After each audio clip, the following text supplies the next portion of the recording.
feel nauseous, believe me. Never had a lot of shit come easy. Had to work hard, struggle just to be me. Had to rise up just so they could see me. Tanggal 7 November kemarin, Bahrain jadi saksi dari malam penuh gebrakan buat dunia MMA. Brave CF ngerayain turnamen peringatan mereka yang ke-100. Dan di atas panggung utama, ada satu nama yang udah lama ditunggu-tunggu sama para penggemar, Muhammad Mokaev. Yap, si bocah ajaib asal Inggris keturunan Dagestan itu akhirnya balik lagi ke spotlight besar dan kali ini bukan sekadar tampil, tapi langsung ngincer sabuk emas kelas terbang yang masih kosong. Lawannya, petarung Irlandia bernama Gerard Burns. Dan lo harus tahu teman-teman, ini bukan pertarungan biasa, ini sejarah baru buat Brave CF karena untuk pertama kalinya mereka bakal punya juara dunia di divisi flyweight. Tekanan besar? Jelas. Tapi buat Mokaev yang udah kenyang makan tekanan di UFC dulu, ini kayak sarapan pagi aja. Setelah keluar dari UFC bulan Juli 2024, banyak yang mikir karier Mokaev bakal turun, tapi ternyata dia malah ngebut di jalur baru. Cowok ini sempat keliling promosi lain, bahkan nyebrang ke dunia karate combat dan menang brutal lewat TKO lawan Bolat Zamanbekov. Gila sih, orang lain butuh adaptasi, dia malah ngebantai. Di MMA sendiri, Mokaev cuma butuh 2 laga buat ngebuktiin kalau dia masih the real deal. Pertama, dia ngalahin Joe Vincenzo di Brave CF 91 lewat choke di ronde pertama. Lalu di ajang 971 FC 2 bulan Juni 2025, dia ngasih pelajaran keras ke Thomas Aziz lewat kemenangan angka mutlak. Jadi pas dia masuk ke Brave CF 100 kemarin, catatannya masih kinclong, 14 kemenangan tanpa noda. Tak terkalahkan teman-teman. Di sisi lain, lawannya Gerard Burns bukan juga orang sembarangan. Petarung asal Irlandia ini datang dengan 4 kemenangan beruntun di bawah bendera Brave. Masuk ring lawan Mokaev, rekor Burns berdiri di angka 7-1. Walau di atas kertas dia underdog banget, tapi dia jelas datang bukan buat jalan-jalan. Pertarungan pun dimulai, dan sejak bel pertama Mokaev langsung nunjukin siapa bosnya. Dia ngambil alih tengah ring, main agresif tapi tetap kalem. Gaya khasnya banget, kayak singa yang nunggu waktu buat nyergap. Awalnya dia nggak langsung hajar, tapi begitu mulai panas, tendangan demi tendangan mulai mendarat ke tubuh Burns. Salah satunya bahkan kena di bagian vital si petarung Irlandia itu, bikin wasit sempat berhentiin pertandingan sebentar biar Burns bisa pulih. Tapi begitu duel lanjut, Mokaev kayak kebuka kuncinya. Dia makin ganas, nyerang dengan variasi aneh-aneh tapi efektif banget. Kadang feint, kadang switching stance, terus tiba-tiba tendangannya nyelonong entah dari mana. Burns sempat ngebales juga, terutama lewat beberapa tendangan tinggi yang sukses nyentuh Mokaev. Tapi teman-teman, itu kayak nyubit monster, gak ngaruh banyak.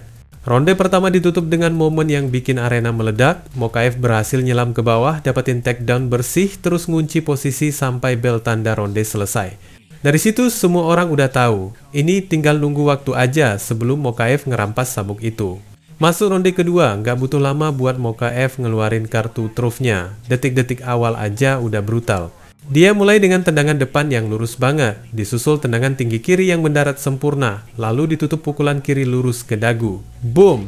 Burns langsung roboh kayak saklar dipencet. Penonton di Bahrain langsung berdiri, jerit bareng karena mereka tahu itu akhir dari segalanya. Beberapa pukulan tambahan cuma jadi formalitas aja sebelum wasit nyetop pertarungan. Selesai, Muhammad Mokaev resmi jadi juara flyweight pertama dalam sejarah Brave CF. Gak cuma menang, tapi menangnya tuh highlight thrill level. Pertunjukan yang ngebuktiin kalau dia belum kehilangan magisnya sama sekali. Setelah angkat sabuk, Mokaev kelihatan tenang, tapi dari sorot matanya lu bisa baca satu hal, dia belum kelar. Seolah dia pengen bilang ke dunia, lihat gue sekarang, lu pikir gue selesai, gue baru mulai lagi. Dan itu bikin fans pada heboh. Banyak yang mulai berspekulasi, apakah ini saatnya UFC balik melirik dia? Soalnya, setelah kehilangan beberapa bintang muda di divisi ringan dan flyweight, Mokaev bisa jadi aset berharga buat mereka lagi. Apalagi dengan gaya tarungnya yang agresif, skill grappling yang sadis, dan attitude confident yang udah jadi merek dagangnya. Kalau dilihat dari performa di Brave CF 100 kemarin, Mokaev bukan cuma juara, tapi juga simbol kebangkitan. Dari keluar UFC sempat diremehkan, sampai akhirnya naik lagi ke puncak lewat kerja keras dan mental baja. Gak ada yang instan teman-teman. Dan malam itu di Bahrain, dunia MMA dikasih pelajaran berharga. Jangan pernah ngeremehin petarung yang masih lapar. I feel nauseous, believe me. Never had a lot of shit come easy. Had to work hard, struggle just to be me. Had to rise up just so they could see me. Setelah berbulan-bulan penuh drama, teka-teki, dan ego antar legenda, akhirnya misteri masa depan Jon Jones mulai kebuka juga. Semua bermula waktu Dana White ngumumin kalau Jones resmi mundur dari tahta kelas berat UFC bulan Juni kemarin. Momen itu langsung jadi akhir dari babak penuh konflik dan ketidakpastian yang udah bikin fans pusing sejak lama. Soalnya gini teman-teman, selama berkuasa, Jones tuh kayak raja yang ogah turun dari singgasananya. Tapi anehnya, dia juga nggak mau hadapi penantang terkuat saat itu, Tom Aspinall, juara sementara asal Inggris yang lagi panas-panasnya. Padahal sebelumnya, katanya Jones udah sempat ngangguk buat duel itu di belakang layar, tapi pas diminta serius, dia malah mundur. Ya jelas bikin Dana White kesel. White bahkan sampai menolak permintaan Jones buat nongol di acara UFC yang rencananya digelar di Gedung Putih, sebuah kehormatan gede yang biasanya cuma dikasih buat petarung paling berpengaruh. Dan sekarang kabarnya Jones lagi berusaha memperbaiki hubungan itu karena dia sadar udah bikin rusak kepercayaan orang yang dulu bantu ngebangun namanya. Tujuannya jelas, dia pengen dapat tempat lagi buat bertarung di event akbar tahun depan di Washington DC dan target utamanya nggak main-main Alex Pereira. Nah, baru-baru ini di sebuah podcast yang lagi rame banget, Jon Jones akhirnya buka suara dan ngaku salah. Yup, buat pertama kalinya si Bones bener-bener nurunin egonya dan minta maaf ke Dana White. Katanya, dia sadar udah ngingkari kesepakatan lisan yang mereka buat sebelumnya. Dan meskipun dia nggak ngomongin detailnya gimana, jelas banget kalau ini bentuk penyesalan yang datang dari hati. Jones kelihatan udah nggak lagi dalam mode sombongnya yang dulu. Cowok 38 tahun asal Rochester ini juga bilang dia pengen banget nutup lembaran lama dan fokus bikin pertarungan besar lagi buat para penggemar. Intinya, dia pengen damai sama Dana biar bisa balik kerja bareng dan ngebawa UFC ke level yang lebih tinggi lagi. Karena bagaimanapun dia sadar, tanpa dukungan bos besar itu, karirnya bisa stuck di situ-situ aja. Jones bahkan ngaku kalau White adalah salah satu orang paling berpengaruh dalam hidupnya. Dulu mungkin hubungan mereka keras kepala sama-sama, tapi sekarang dia pengen mulai dari nol lagi. Dia juga bilang kalau banyak hal yang terjadi selama masa jabatannya sebagai juara berat, dan gak semuanya berjalan sesuai rencana. Tapi buat kali ini, dia gak mau nyalahin siapapun selain dirinya sendiri. Giving Dana his space, Dana has changed my life. Yes, he has changed my life. He's changed my children's lives. Yeah, and I'm forever grateful to him. And we had a verbal agreement that didn't go over well. Nothing was finalized, but I do admit guilt, not guilt, but I was wrong. The way things went down, I was wrong, and I wish that I could see him face to face and just apologize to him, and so that we can let bygones be bygones and get back to making some major money for the sport and really entertaining these fans. Kalau lo lihat dari vibe-nya sekarang, kayaknya Jones lagi berusaha banget nunjukin sisi dewasa yang selama ini jarang muncul. Dulu dia dikenal arogan, suka ngomong ngelantur dan gak bisa dikontrol.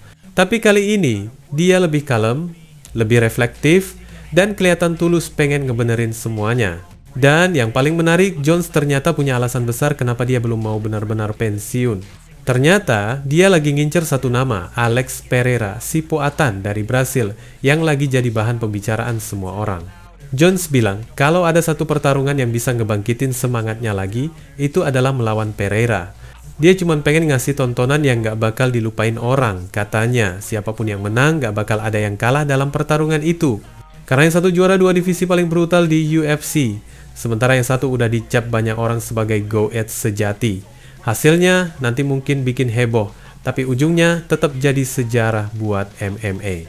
UFC sendiri kabarnya mulai tertarik dengan ide duel ini, apalagi kalau beneran diadakan di Gedung Putih buat ngerayain ulang tahun UFC. Sekarang bola ada di tangan Dana White. Apakah dia mau memaafkan Jones dan ngasih kesempatan kedua, atau udah cukup capek dengan semua tingkahnya? Mungkin masih ada ego di dalam dirinya, tapi kali ini dia tahu caranya ngontrol. Dia sadar kalau mau terus dikenang sebagai salah satu petarung terhebat sepanjang masa, dia harus berani ngaku salah dan bangkit lagi.